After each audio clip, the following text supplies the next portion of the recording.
Muito obrigado, boa tarde a todos. Queria primeiro agradecer o convite para estar nesse evento tão importante, que é um evento que eu, como antropólogo, só posso saudar. É um evento que acredita que a cultura não tem centro, a cultura acontece o tempo todo, em todo lugar. Eu brinco muito com os meus alunos quando eles querem elogiar um cineasta e eles dizem assim: ah, mas ele deu voz às pessoas. E aí eu brinco com eles e falo assim: olha, ninguém dá voz a ninguém, a não ser que você esteja dando voz a um boneco. Todo mundo tem uma voz, todo mundo tem uma cara, todo mundo tem uma cultura.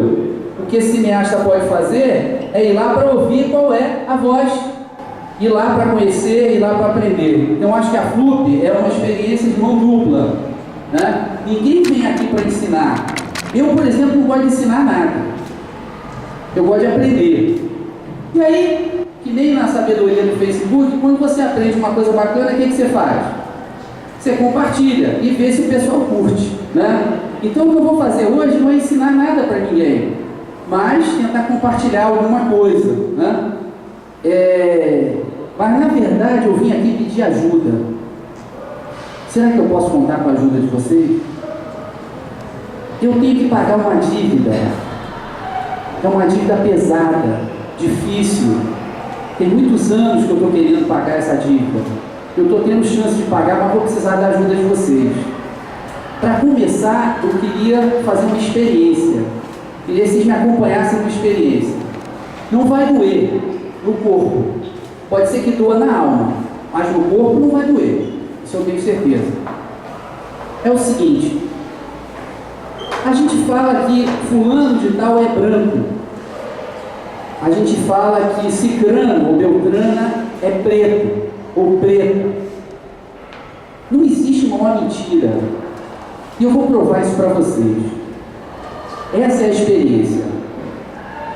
No Brasil, nos Estados Unidos eu seria, sei lá, um latino. Na Europa eu seria um mediterrâneo. No Brasil eu sou chamado de branco. Sou caracterizado como branco. Filho de baiano, porém branco. Notem bem, a minha tez. Nesse quadro branco, cadê o branco? Ou então, se eu não sou branco, eu sou o quê? Eu sou preto? Tem alguém aí na plateia que seja preto? Tem alguém aí na plateia que seja branco? Então vem cá para ver se você é branco. Vem? Não, vem aqui. Bom, o que eu estou querendo dizer com isso? Eu estou querendo dizer com isso que as palavras branco e preto não se referem a cores. Elas, na verdade, são conceitos. Conceitos são palavras que agarram uma porção de ideias e socam essas ideias lá dentro. Fica como se fosse um saco cheio de ideias. Isso é um conceito. Quando eu falo branco, quando eu falo preto, mais do que a cor, eu tenho um conceito, ou seja, eu tenho um saco de ideias lá dentro que faz a gente pensar de uma determinada maneira. Então, branco e preto, na verdade, são dois sacos de ideias que fazem a gente separar, classificar e, na verdade, hierarquizar as pessoas. Ora, eu falei que são sacos de ideias. Alguém tem que colocar essas ideias lá dentro. E quem que coloca essas ideias lá dentro? São os próprios homens, nas suas relações históricas, ao longo do tempo, eles vão construindo esses conceitos. Então vai se construindo um conceito de negro em oposição a branco. Essa construção ela é histórica, porque ela é ao longo do tempo. Ela não existia. Na África não tinha negro. Na África não tinha africano. Na África tinha Yoruba, Hausa, Bantu. Para um Bantu, o Hausa, o Yoruba ou o Fon era tão diferente dele quanto qualquer um. qualquer europeu que aparecesse. Eles são africanos para os europeus, eles são negros para os europeus. Eles vão descobrir no navio negreiro que eles são negros, que para o europeu eles são todos iguais, embora para eles às vezes eles nem falassem a mesma língua, não pudessem nem se comunicar.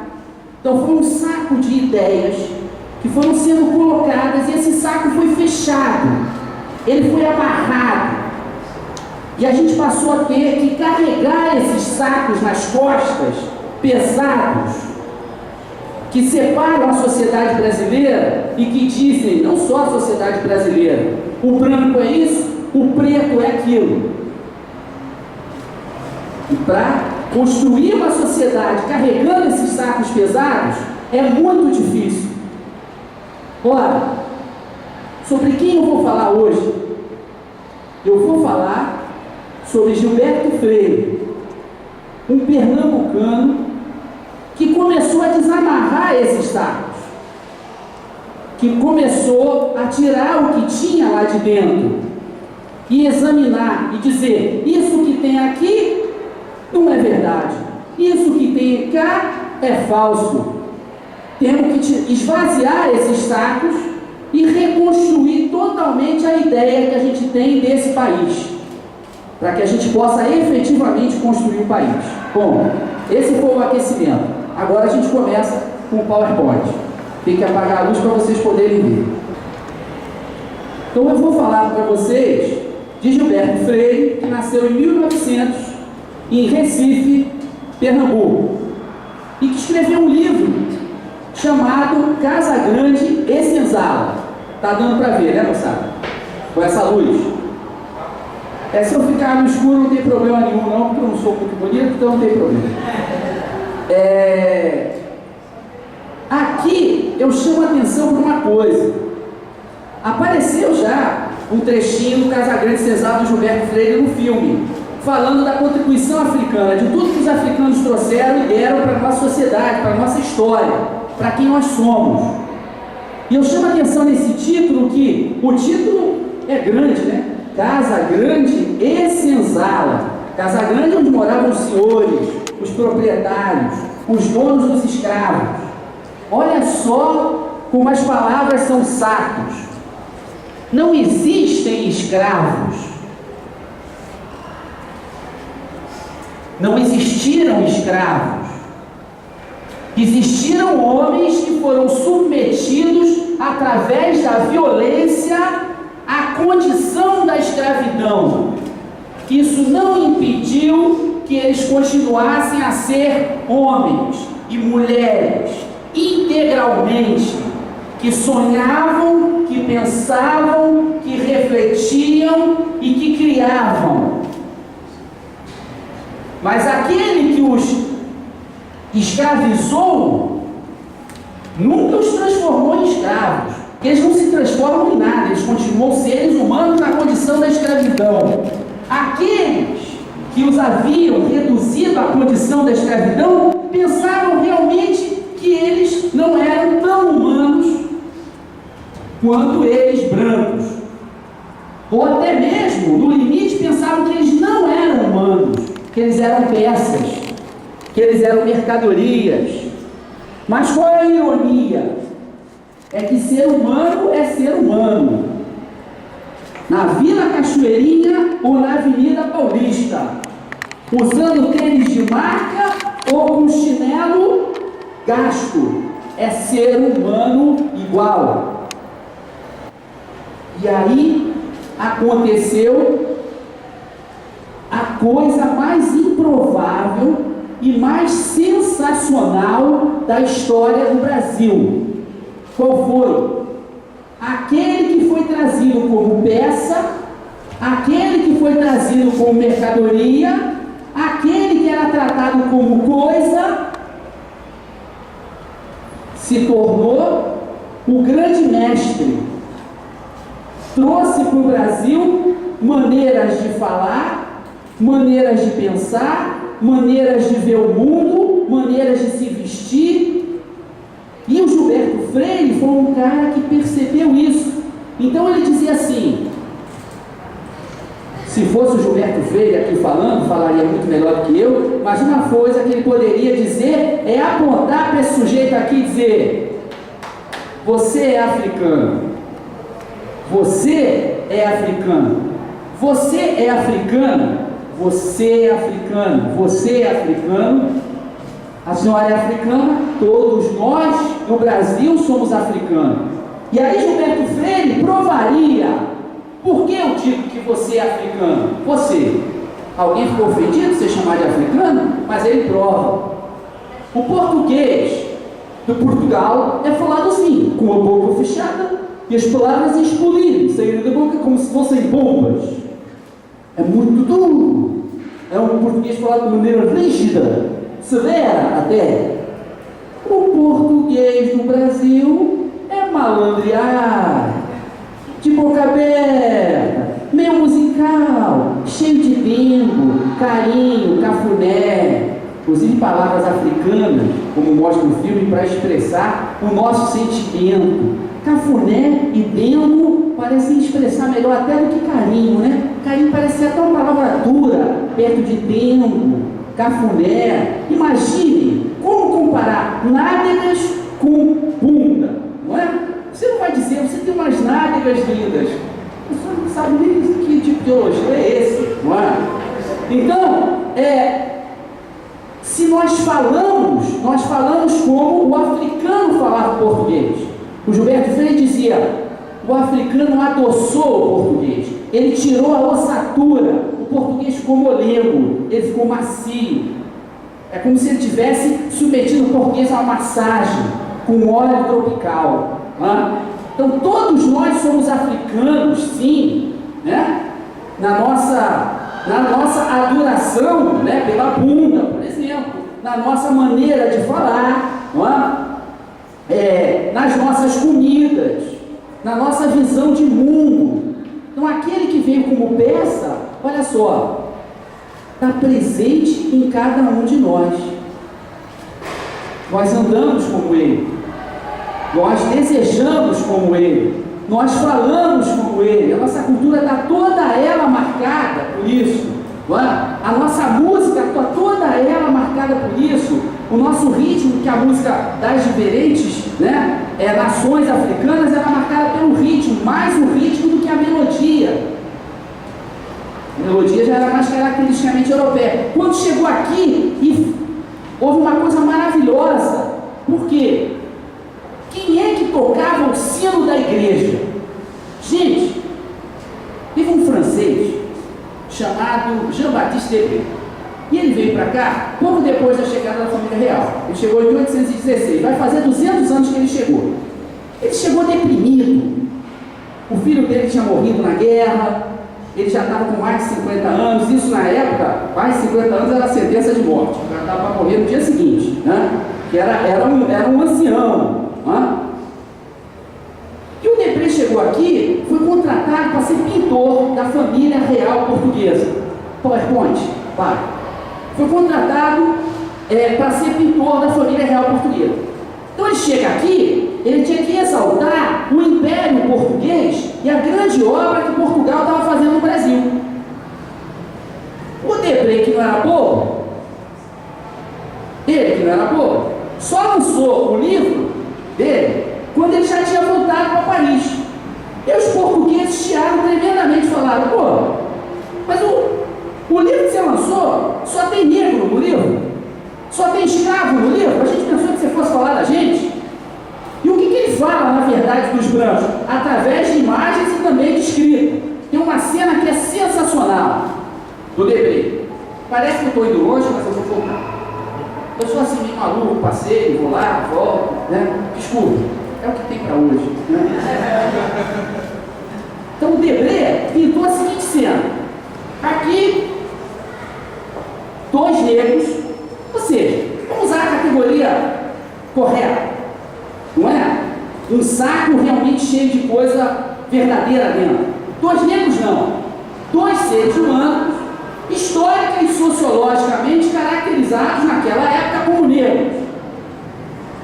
Eu ainda sonho com um dia em que negro, branco, mulato, índio, amarelo, japonês, sejam categorias que a gente vai estudar no livro. Vai dizer, antigamente tinha isso. O Debré, então, ele pinta dois seres humanos, históricos sociologicamente caracterizados como negros, tá?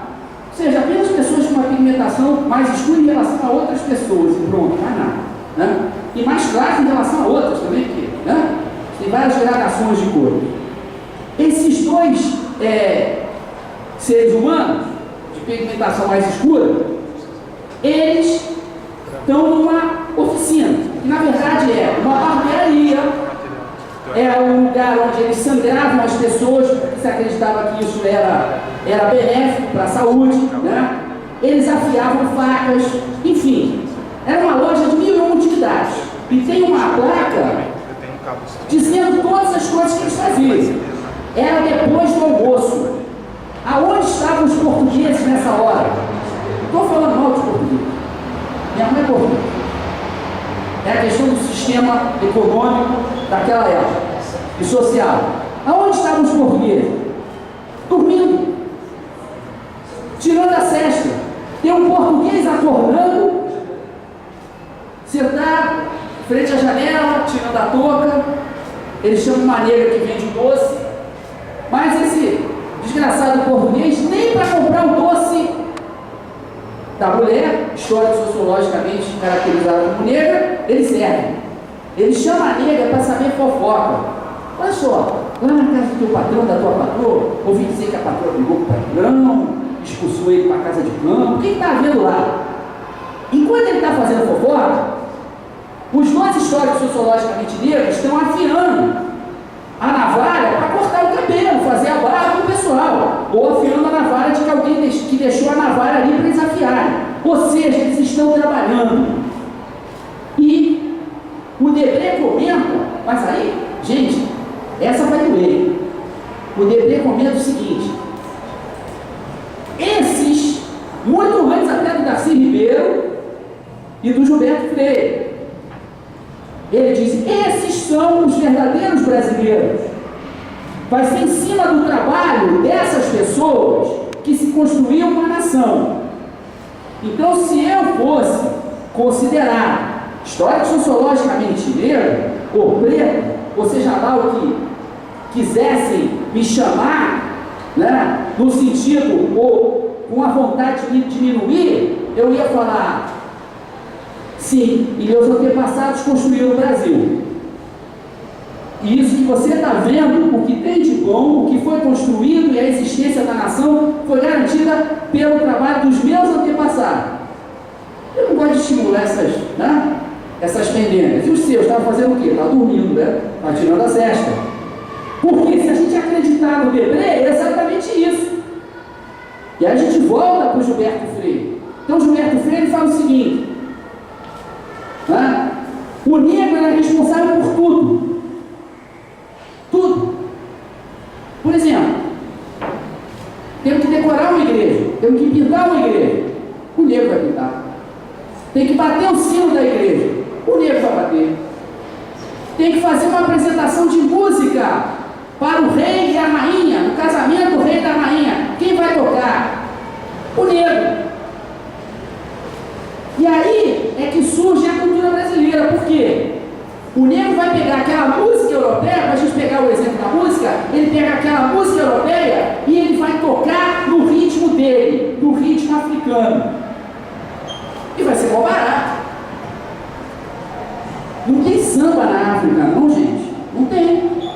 Não tem chorinho na África. Também não tem. E querem saber? Não tem capoeira na África. Não tem candomblé do mesmo jeito que tem aqui na África. Tudo isso é fruto, né, do encontro de culturas e do negro que ficou à frente, né, de executar todas essas tarefas. Então a senhora branca pegava lá a receita portuguesa, mas ela não fazia. Então ela dava para a preta fazer e falava: ô, fulano, faz aqui, eu vou ler uma receita para ti, para ver se consegues fazer aqui este prato para mim, não é muito apreciado lá em Lisboa. Aí a preta fala: o que entra? Entra não sei o que, não sei o que. Aí a preta começa a fazer, né? A preta africana olha e fala: Esse negócio aqui, mais ou menos. Essa comida está meio sem gosto. Vou botar um quiabo, eu vou meter aqui uma pimenta, entendeu? Eu vou fazer mais assim. E quando ia ver, já se inventava um prato diferente. Vocês querem ver um exemplo fantástico desse encontro? Tá? É o seguinte: mestre-sala e porta-bandeira, certo? Eu vou fazer só o mestre-sala, que a porta-bandeira não dá para fazer, né? Falta de atributos físicos e emocionais. Mas o mestre-sala é aquela coisa, né? Aquela dança do mestre-sala e tal, rodopiando, bailando, abrindo o leque, sempre em torno da dama, sempre em torno da porta-bandeira, não é isso? Bom, ouvi dizer que tem até escola de samba aqui em São Paulo, não é mesmo? Na verdade, tem escola de samba no mundo todo. Tem escola de samba no Japão, tem escola de samba no Rio Grande do Sul, em Florianópolis, até no Recife, terra do frevo, tem escola de samba Preto Velho, muito boa, sim senhor. Pulei o Carnaval de 1980 atrás do Preto Velho. Mas veja bem, o mestre-sala e a porta-bandeira são a coisa mais tradicional de uma escola de samba. Eu sou antropólogo, né? Então a gente presta atenção nos rituais. Rituais são momentos mágicos, sagrados, que a gente repete não por repetir, mas porque eles têm um poder, não é? Ora, eu fui ver um ensaio na escola de samba, a Portela, e antes do ensaio começar, vieram o mestre-sala e a porta-bandeira andando majestosamente, né? Porque parece que o negócio é de uma elegância, de uma nobreza total, com a bandeira azul e branca da Portela. E aí vamos dizer, e aqui tinha a mesa da velha guarda da Portela. E a velha guarda naquele dia tinha me dado a honra de deixar eu sentar junto com eles, né? E eu ali sentado, eu sou mangueira, detalhe.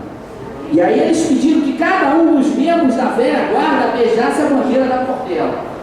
Aí chegou a minha vez, que eu era mais novinho, aquela época. Aí eu olhei assim, com a bandeira da Portela, falei, não, beijei como se fosse a boca da mulher amada. Não tive a menor dúvida, entendeu? E por amor mesmo, porque aquilo representava em termos culturais, tá? Beijei a bandeira, e só depois, vou pensar nisso, eu fico até arrepiado. Só depois que eu beijei a bandeira da Portela, e obviamente toda a velha guarda antes de mim, é que teve música. Não podia ter música, o ensaio não podia começar, não se podia dançar sem a velha guarda. Agora, o que é a velha guarda? As nações africanas tinham muita coisa em comum. Uma das coisas que elas tinham em comum era o respeito aos mais velhos. Mesmo na senzala, quem mandava na senzala era o mais velho. Se o mais velho dissesse que não ia ter briga, não tinha. Se dissesse que não ia ter revolta, não tinha. Era o mais velho que detinha esse saber. O saber dos feitiços, das curas, né? Da relação com os deuses. Porque o africano veio com o seu corpo, e no seu corpo tinha o quê? Ritmo, crença, memória, visão de mundo, e tinha a experiência da relação com os deuses. Era a única coisa que o africano podia trazer com ele. E o tudo mais ele teve que recriar aqui, ele teve que dar corpo aqui. Então, aquela velha guarda que tem toda a escola de samba beijando a bandeira, era um rito afro-brasileiro. E aí começa o ensaio, mestre-sala e porta-bandeira evoluindo, tá? Eles trazem um símbolo da escola, então não tem nada na escola mais importante do que mestre-sala e porta-bandeira. Mas vejam bem, agora eu vou falar uma coisa que vai chocar vocês profundamente. Vou até beber um gole d'água aqui na minha caneca. Tem que fazer um pouquinho de drama.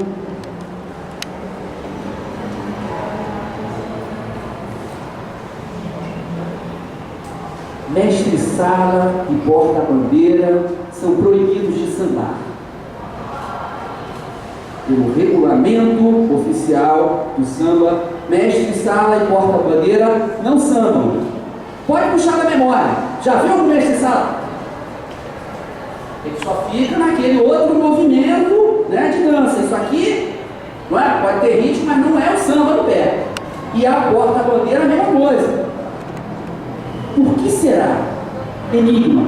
Por que mestre Sala, que representa o samba, que carrega o símbolo da escola, por que eles não podem sambar? É um enigma. Da onde vem a dança do mestre Sala da porta-bandeira? Talvez ajude a pensar esse enigma. Sabe da onde vem a dança? Vem do minueto. O minueto era uma dança do século XVIII, da corte francesa. E agora vocês vão achar engraçado que o minueto era uma dança rápida, era uma dança de passos miudinhos, tá? Por isso esse nome. O minueto foi importado da corte francesa para a corte portuguesa. E os portugueses, né, sobretudo a corte do Dom João VI, quando veio fugida para o Brasil, tá? Eles começaram a dançar o minueto. Então imagina, você, um africano, banto de Angola, viaja 2 meses e meio num navio negreiro, quase morre de doença, ou de fome, ou de sede, mas chega no Brasil. E aí é bonito, porque a primeira coisa que os africanos das diferentes nações faziam quando chegavam, no mercado de escravos ainda, era dançar. Por quê? Porque a dança é uma tomada do próprio corpo. Eu digo, esse corpo é meu. Querem fazer esse corpo um instrumento de trabalho, de sofrimento, de dor, mas o meu corpo é meu, para eu sentir prazer, para eu dançar para os meus deuses, para eu dançar para a minha namorada. Então o corpo aprisionado virava instrumento de libertação espiritual. Os mercadores de escravos sabiam disso. Tanto que obrigavam os escravos a dançar nos navios negreiros. Traziam eles para pegar um pouquinho de sol e eles eram obrigados a dançar, porque eles sabiam que se tinha um escravo, ou melhor, um ser humano submetido através da força, da violência e da covardia à condição da escravidão, se tinha um desses que não quisesse dançar, eles sabiam que ele estava próximo de se jogar no mar, de se suicidar. Tal era a força, a potência que a dança representava para eles, era sinônimo de vida. Mas voltando ao meu enigma, que vocês vão deixar eu sair daqui sem resolver esse enigma, espero. Quer que eu vá embora? Posso ir? Tem que resolver o enigma? Então vamos resolver o enigma primeiro. Aí eu tô lá, eu africano, tô lá, me botaram uma roupa estranha, esquisita, nunca vi isso, né? Uma roupa sem cor nenhuma, vestido tudo de branco. Na África, branco era a cor da morte. Então, para vestir aquela roupa, eu fico, né? Imagina você numa festa parecendo que está de luto, né? Aí eu tô lá, tudo é cultural. Eu tô lá servindo os acerpipes, mas estou olhando aquela música esquisita, não tem tambor, não tem ritmo, músicazinha sem graça, não é? Isso não é música direito, mas esses brancos aí, esses caras aí, não sei quem são, esses caras gostam, tá? Estou começando ainda a aprender o português e ainda não percebo bem o que é. Mas não é? Que teve uma parte lá da noite que eu comecei a olhar e falei, pô, mas isso aí tem que é legal. Tinha umas danças que era um negócio assim. Essa parte eu não gostei. Tinha um negócio muito fraco. Mas teve uma parte lá que era uma dança mais movimentada. Tal, não sei o que, tinha um tal de lenço. Aí eu chego na cozinha, né? Camila, tu vai ser minha preta agora, só 10 segundos. Vai ser minha preta, fala. Ô, minha preta, você sabe? Olha lá, tá vendo os bacanas dançar? Esquisito, né? Engraçado? Faz comigo, vai. Aí, vou fazer um. Tá, o cavaleiro, aí tu dança qualquer coisa, vai, se mexe aí, Camila. Beleza, palmas pra Camila, por favor.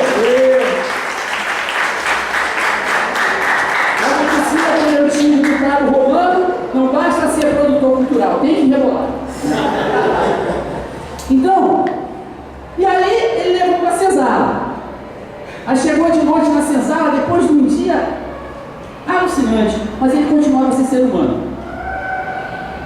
Ele continuava a querer conversar, ele continuava a querer trocar experiência, ele continuava a querer criar. O ser humano que é ser humano, ele cria. Ele fica repetindo o que os outros, né, já fizeram. Ele pensa, faz uma coisa nova. Aí ele chamava e falava, vamos tentar dançar aquela dança dos campos? Tu lembra, Camilinha, como é que era? Aí para, dança com a Camilinha, daqui a pouco tem outro dançando, daqui a pouco tem outro, eles estão dançando ali na senzala fazendo a brincadeira. Também tinha outras danças, como o João e outro. Mas essa dança ficou assim, o minueto era a dança de nobres, pessoas importantes. Eles guardaram. Quando eles fizeram uma coisa deles, que para mostrar que era importante, para mostrar que era uma coisa que tinha muito a ensinar, eles chamaram de quê? Escola. Para mostrar que aquilo era importante. Que eles agora estavam ensinando, para ver se o branco aprendia, né? O branco é meio burro, certas coisas, vamos ver se o branco aprende. Então vamos fazer uma escola e vamos mostrar para vocês que tipo de dança que eles colocaram para aquele par que representava a escola, que representava a agremiação, que representava aquela cultura. O minueto. A dança dos nobres. E agora eu vou matar a pau o enigma para dizer para os brancos, ó, vocês não sabem sambar, mas a gente sabe dançar o minueto. Nós somos nobres também. Nós somos humanos também. Mas sem precisar fazer discurso chato, mostrando na sola do pé. Uma arte que hoje é admirada no mundo inteiro. Então eu podia falar de Gilberto Freire a beça, né? Mas algumas dessas ideias, elas foram inspiradas pelo Gilberto Freire, pela leitura do Casagrande Senzala. Porque ele que vai dizer pela primeira vez no Brasil que o Brasil é muito racista. Eu digo que negro, branco, preto, branco, mulato são categorias histórico-sociologicamente criadas. Mas se eu botar o pezinho para fora aqui desse centro cultural, para a polícia militar do grande estado de São Paulo, ela vai me classificar. Se eu sou branco, se eu sou preto, se eu tenho cara de classe média, se eu tenho cara de professor, se eu tenho cara de funkeiro, se eu tenho cara de garoto da periferia, de menina da periferia, e ela vai me tratar de maneira diferente. A escola que eu tenho, a escola do lugar onde se concentram os seres humanos, né, que são históricos sociologicamente classificados como negros, ou como pretos, ou como mulatos, ela não é igual à escola daqueles que são classificados históricos sociologicamente como brancos. As oportunidades não são as mesmas, a expectativa de vida não é a mesma, a educação não é a mesma, o número de anos que as pessoas estudam não é o mesmo. Então é uma realidade que não existe concretamente, é uma realidade inventada. Em outras palavras, para ser bem rasteiro, é um saco de mentiras. Mas é um saco de mentiras que sustenta ações públicas. Ou seja, o nosso dinheiro, o meu, o dinheiro de vocês, dos pais de vocês, que muitos de vocês, né, estão estudando, não estão ainda trabalhando, ele é usado, não é, ainda de acordo com esses sacos de mentiras. Branco, preto, periferia, bairro nobre. Nobre? Deixa eu contar uma historinha de nobre para vocês. E aí eu termino e a gente vai para o debate. Só um instantinho. Por volta de 1868, 69, teve no Brasil um francês, saúde. Esse francês se chamava Arthur Gobineau. Ele era representante diplomático da França. O Gobineau foi um cara muito importante no século XIX. Por quê? No século XIX, racismo não era um preconceito. Racismo era considerado uma teoria científica. Se acreditava realmente que a humanidade se dividisse em raças e que elas tivessem características distintas. De quê? De tudo. Não é? De inteligência, de capacidade moral, de força física. E o Gobineau era assim, o bam do racismo científico. Ele dizia que todas as civilizações, Roma, reinos da Idade Média, tudo que havia dado errado, o motivo era um só. Como diz aquele samba, mistura de raça, mistura de cor. Tá? Esse era o grande problema que tinha levado à derrocada de Roma. E ele chegou no Brasil e ficou horrorizado. Por que ele ficou horrorizado? Porque ele falou, é uma mistura danada, entendeu? Todo mundo casando com todo mundo tendo filho com todo mundo, mestiço andando para lá e para cá, e ele vaticinou. O Brasil tinha 11 milhões na época. Ele falou, eu não dou mais 270 anos para o Brasil desaparecer. Por quê? Toda a mistura de raças para ele gerava um ser doente, fraco. E o Gobineau dizia mais, ele dizia assim, que no Brasil não tinha nenhum ser humano. Que o único ser humano que tinha no Brasil era Dom Pedro II, que era amigo dele, né? E que era loiro de olhos azuis. Os outros ele chamava de quê? Macaco. Gente, isso não foi semana passada que chamaram o Balotelli, não. Estou falando do Gobineau, 1870. Então esse cara vem para o Brasil e ele elabora uma teoria de que o Brasil simplesmente iria desaparecer por causa da mistura de raças. O Gobineau se dizia descendente de Odin. Sabe quem é Odin? Odin é o principal deus da mitologia germânica. Então é como se ele fosse, né, filho de Zeus, ou no caso dos africanos daqui, do Candomblé, filho de Oxalá. Ele se dizia nobre, ele se dizia conde. Bom, na verdade ele era um conde fajuto.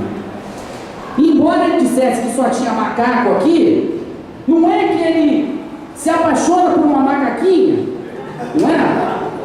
Que entretanto tinha um marido. E o macaquinho ficou muito chateado com ele, né? E jurou Gobineau de morte.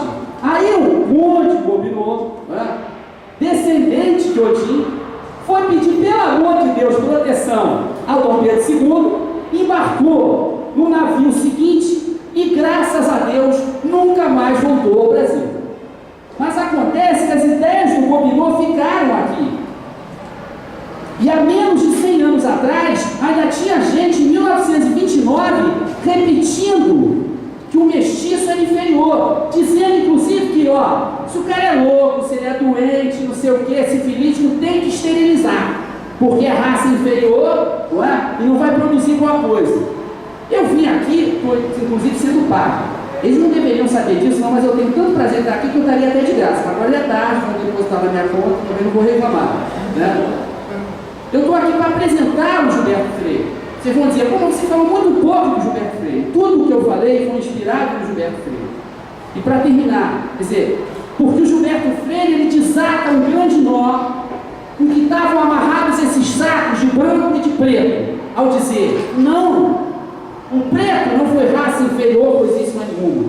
O preto foi uma cultura riquíssima que veio para o Brasil e formou o Brasil. Deu a cara, deu o ritmo, deu a alma. E que todo brasileiro é preto.